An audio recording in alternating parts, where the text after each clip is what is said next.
Ele é um pouco complicado devido à forma que eles falam. Né? Muito texto. Todos os contratos de trabalho, se for para me assinar, eu vou precisar de uma ajuda de um advogado da área trabalhista. Não. Por que não? Tá meio bagunçado, né? Tá meio confuso, muita informação. Na verdade, assim, para a comunidade, eu acho para a pessoa que o direito ele foi feito para as pessoas em si. Então, a interpretação ela acaba sendo muito restrita.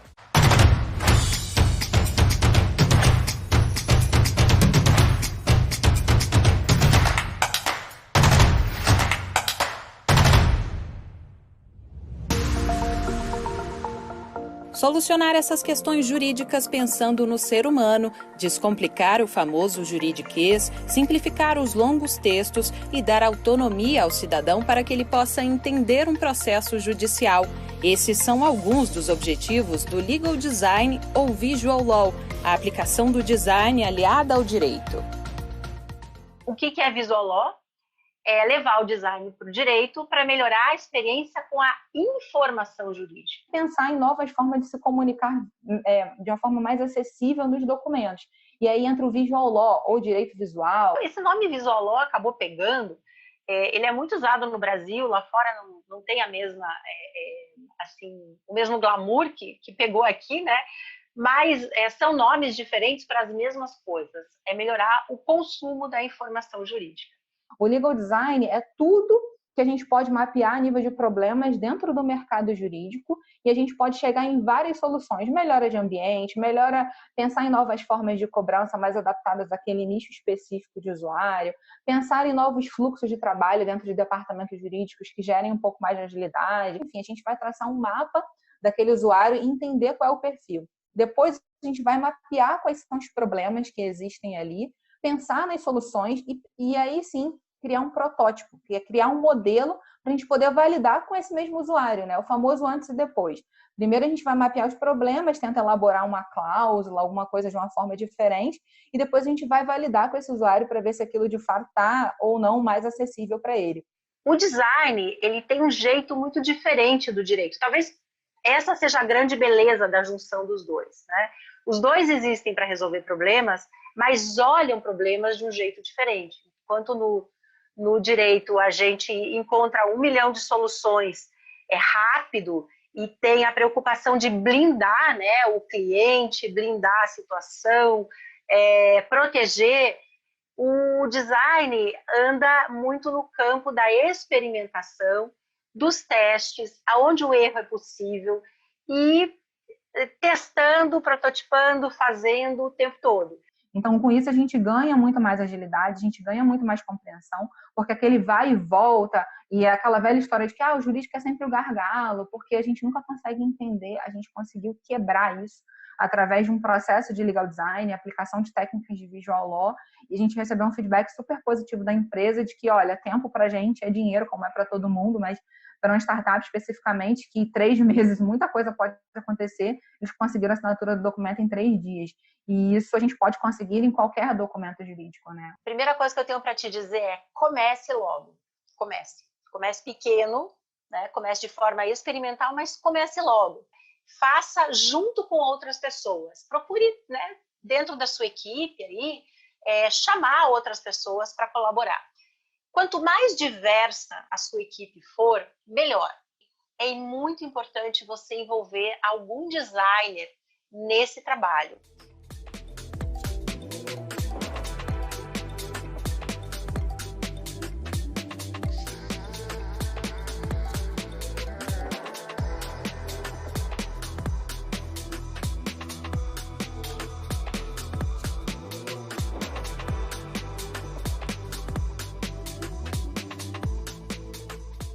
Essa nova forma de gestão trouxe mudanças ao universo jurídico advocatício e também atingiu o poder judiciário, a começar pela Justiça Federal, com a criação de laboratórios de inovação e centros de inteligência que utilizam o conceito do legal design desde 2017, e a Justiça Estadual com o desenvolvimento de projetos como o Descomplica, lançado em 2020 pela Comissão de Inovação do TJRS, o InovaJus, um canal focado focado em textos curtos e utilização de recursos do Visual Law. Nós temos no âmbito da AJUF, da nossa associação, um fórum destinado à administração e à gestão estratégica da Justiça Federal, um fórum chamado FONAGE, e eu faço parte da organização desse fórum desde o seu surgimento, no ano de 2016, se não me engano. E aí o tema da inovação pressupõe a aproximação com o pensamento do design. Nesse fórum, nós começamos lá em 2016, começar a debater vários temas sobre gestão estratégica, sobre inovação, sobre gestão participativa. Naquele momento eu enxerguei que haveria uma possibilidade de nós criarmos esse espaço dentro do judiciário para que nós tivéssemos um ambiente que fosse democrático, que permitisse ao magistrado e ao servidor construir parcerias, dialogar com a sociedade e também ter uma nova forma de fazer e de pensar o serviço público. E aí o laboratório é justamente esse espaço, eu costumo dizer que é uma espécie de espaço de fala e escuta, em que você é estimulado a agregar valor ao serviço judicial. E esse estímulo se dá justamente com a ênfase à aplicação de métodos baseados no pensamento design. Nós criamos o primeiro espaço, o primeiro laboratório de inovação do judiciário, do Brasil com certeza, não, da América do Sul também, mas não encontramos nenhum outro do judiciário no mundo naquela oportunidade, então era algo realmente desafiador. Ele foi o primeiro laboratório de inovação do Poder Judiciário e seu pioneirismo abriu as portas para um novo modo de gestão, dando espaço a novas ideias, desburocratizando procedimentos, incentivando a colaboração e, principalmente, criando e aprimorando serviços com foco no usuário. Então, a ideia de a gente criar laboratórios para isso, como um lugar seguro, uma espécie de porto seguro, de fato, um local de fala e escuta, em que você possa ali exercer a sua criatividade, expor suas inquietudes e, nesse sentido, desenvolver projetos que rompam com o status quo, é o objetivo do Legal Design. Então, quando eu pensei no laboratório, era para pensar como é que a justiça poderia se aproximar mais do cidadão. E lá em 2018, a gente desenvolveu várias novas ideias, e uma dessas ideias era o Fale com a Ju. E foi evoluindo, acabou que a gente teve um chatbot para primeiro atendimento, um chatbot para explicações sobre o processo eletrônico e um outro sobre dúvidas em geral. Então, foi muito bom. Sem isso, a gente não teria condições de atender tanta demanda. Nós sabemos que visualmente as nossas sentenças, nossas decisões, os processos, muitas vezes eles são de difícil análise do público externo, né? Então, quem não é da área jurídica tem uma dificuldade muito grande de ter compreensão em relação aos nossos julgamentos. Então, a justiça ela precisou mesmo se atualizar para acompanhar o que está acontecendo. Isso não quer dizer que a gente vai largar, né, ao que funciona na justiça, em matéria de leis, isso vai continuar da mesma forma, mas se a gente pode facilitar o acesso, se a gente pode agilizar a prestação jurisdicional, é isso que a gente quer. A gente começou a perceber que o mundo todo e a sociedade em geral se comunica de forma muito mais eficaz do que o modo como nós nos acostumamos a fazer esta comunicação. Então, o que nós percebemos no âmbito da Comissão de Inovação, e já muito se falava nisso no nosso grupo de Núcleo de Inovação e Administração Judiciária da Escola da Magistratura, a necessidade de haver uma simplificação, no sentido não de tornar as coisas mais superficiais, senão de descomplicar aquilo que pode ser mais simples. Eu não tenho dúvida de que muito do que se busca, o que a gente diz em relação à paz social, tem a ver com a comunicação. A forma como a gente olha o outro, a forma como a gente escuta o outro. E isso faz toda a diferença, essa busca por uma linguagem acessível, por uma linguagem humanizada, para que todos nós alcancemos algo que eu acredito que muitas vezes está mais perto do que a gente imagina que realmente está. Uma das vertentes, vamos dizer assim, do nosso projeto Descomplica é mostrar às pessoas que há outras portas no tribunal. Por isso se chama projeto multiportas. Uma segunda vertente do Descomplica é simplificação da linguagem. Ou seja, não só nos documentos que as pessoas recebem, mas também nas próprias comunicações internas do tribunal. Também nessa questão de inovação, nós começamos as audiências virtuais pelo WhatsApp, no período da pandemia, tudo tentando melhorar essa forma de comunicação, que é o que Legal Design, Visual Law tem tentado trazer, né? A melhoria na comunicação com os usuários dos serviços de justiça. Atos, resoluções que, por vezes, cheias de considerandos desnecessários, nós podemos fazer utilizando um documento de modo mais claro e objetivo, inclusive com o uso das imagens. Um QR Code com um pequeno vídeo demonstrando ou narrando o que pode ser feito, um gráfico, um infográfico.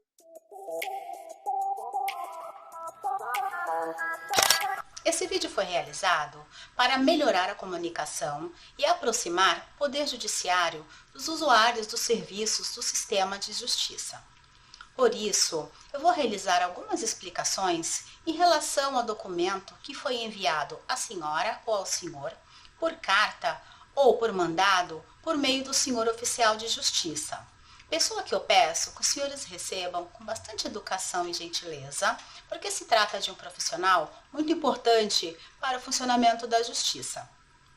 Se os senhores receberam este documento, isso significa que alguém, conhecido ou não, propôs uma ação no Poder Judiciário para que os senhores façam ou deixem de fazer alguma coisa, paguem algum valor ou entreguem algo, entre outras possibilidades. Primeiro, a gente tem visto aí a quebra de uma barreira cultural muito sólida, com a absorção, a penetração desse valor e inovação dentro do Poder Judiciário. Acho que a gente pode acreditar isso ao legal design, ao emprego institucional do legal design por esses laboratórios. Acho que isso é um fator interessante a ser considerado.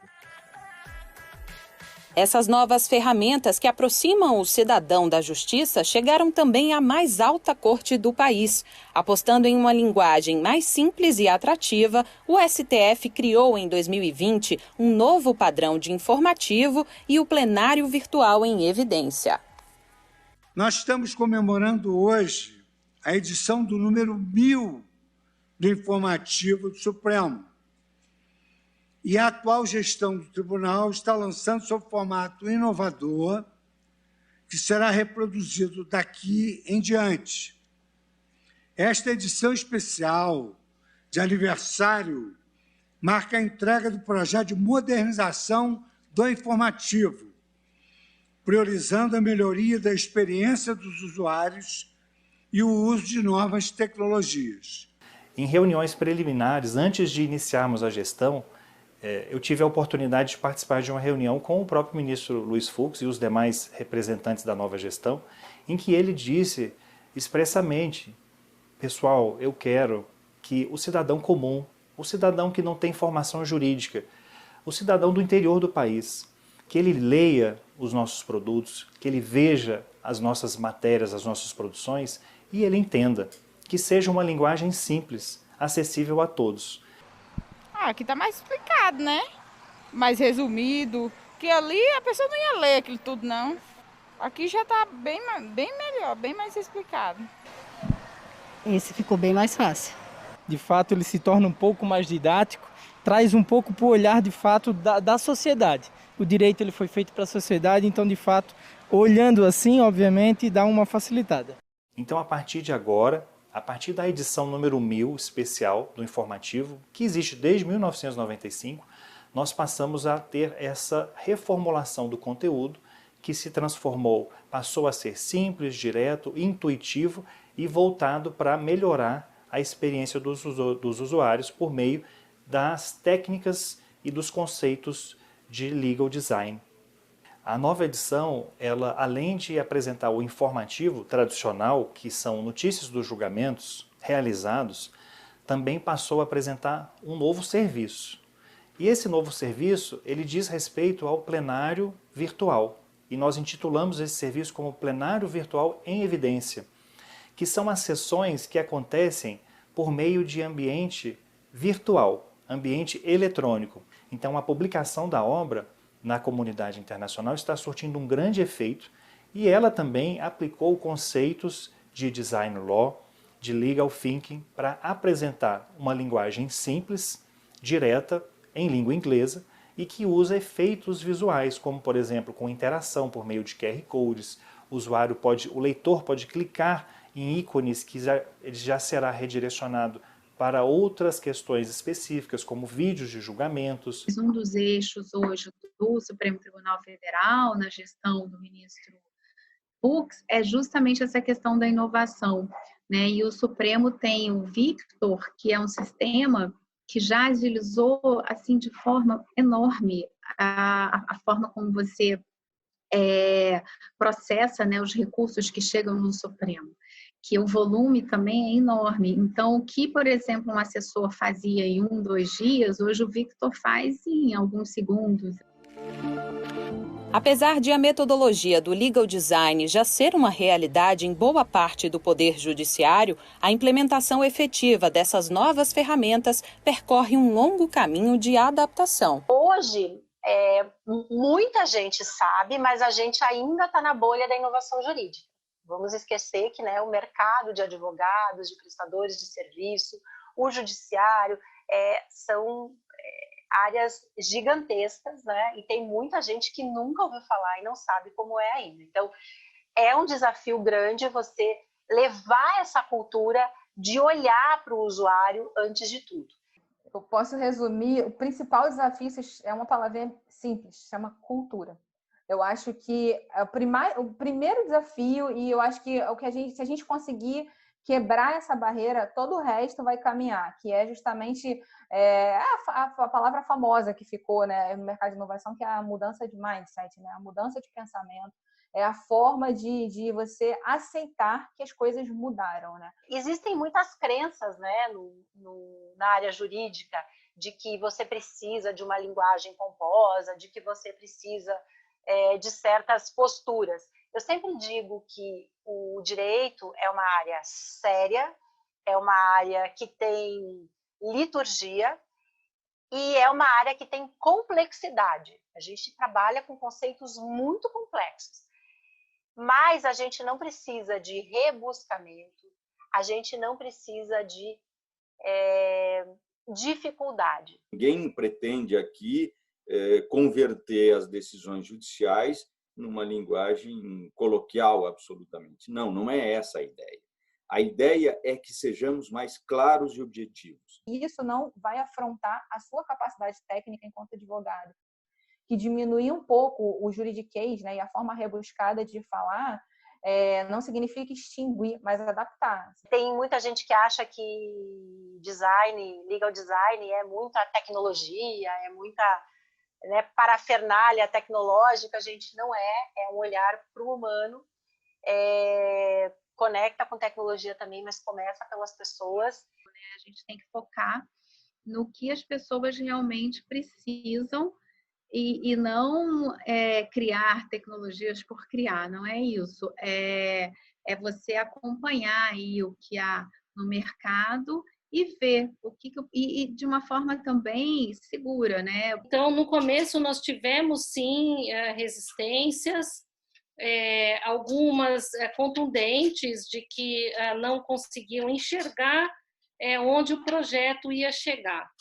Mas nós sabíamos que toda inovação, toda mudança sem dúvida alguma, ela encontra algumas dificuldades iniciais, mas nós tínhamos muito a certeza e a confiança no projeto. Na visão dos especialistas, para superar esses desafios, o ensino do legal design precisa começar já no meio acadêmico para que o estudante de direito esteja preparado para este novo cenário. Em 2020, a Faculdade de Direito de São Bernardo do Campo criou um laboratório de inovação para aprimorar a assistência judiciária. Por meio de uma pesquisa de campo que identificava o comportamento do usuário que buscava esse serviço, perceberam que era preciso mudar. Nós descobrimos que aquilo era muito, não tinha usabilidade, a experiência do usuário não era a melhor. Então nós decidimos reformular por completo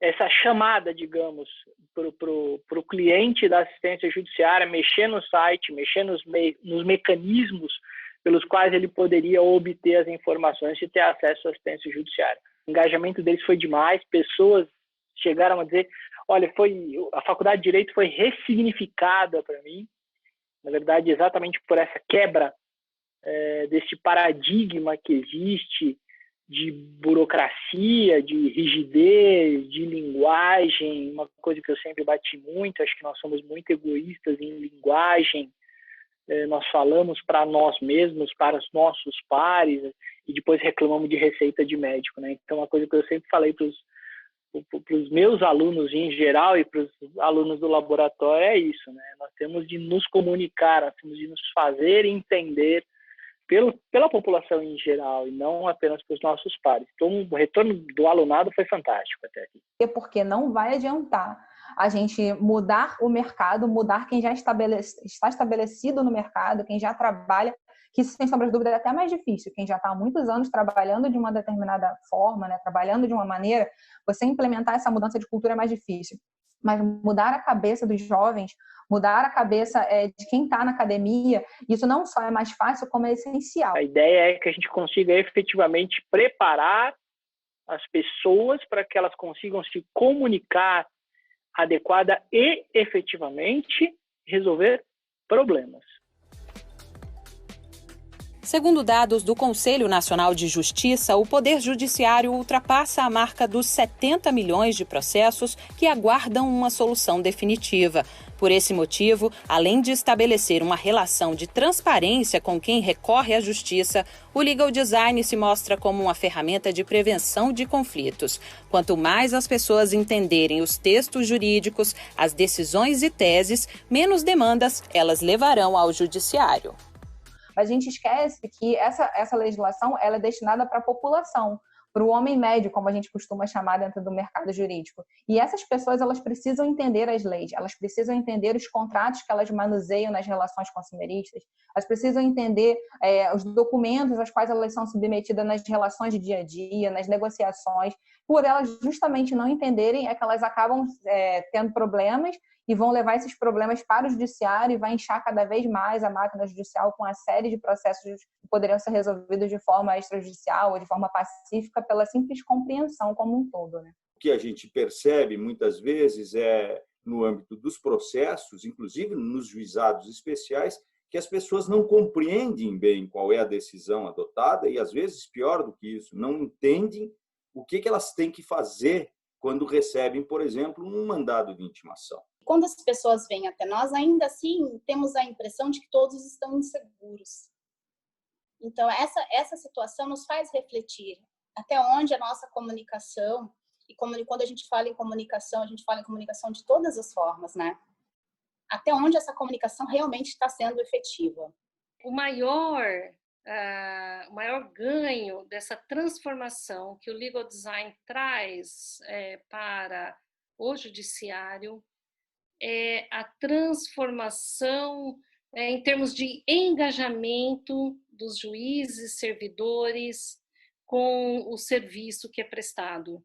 A ideia de aplicação da metodologia do design é garantir que essa substituição do suporte tradicional pelo tecnológico também atenda a garantir à população uma justiça mais solidária, mais democrática, mais sustentável, né, mais empática, mais acessível. O maior ganho, para mim, é o ganho da prestação jurisdicional adequada à cidadania.